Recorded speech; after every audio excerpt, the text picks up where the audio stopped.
یعنی عورت کیا کہہ رہی ہے اس کا پرسنل میٹر ہے، کیونکہ 3 جو ہے وہ پیریڈز یہ مدت ہے عدت کی طلاق یافتہ خاتون کے لیے۔ تو اب اس کے اندر قول معتبر جو ہے وہ عورت کا قول ہے کہ عورت کیا کہتی ہے، کیونکہ یہ اس کا پرسنل میٹر ہے کہ اسے کتنے دن جو ہے وہ پیریڈز آتے ہیں۔ اس کی کم سے کم مدت 3 دن اور زیادہ سے زیادہ مدت جو ہے وہ 10 دن ہے، اور اس کی عدت کی کم سے کم مدت اسی پیریڈ کے 3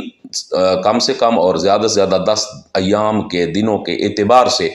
پھر تمام جو مذاہب فقہ ہیں انہوں نے اس کی مدت مقرر کی ہے، اور اس کی کم سے کم مدت جو ہے وہ احناف میں صاحبین کے قول کے مطابق 39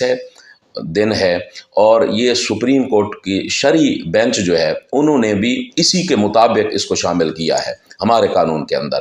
اور امام ابو حنیفہ رضی اللہ تعالیٰ عنہ کے نزدیک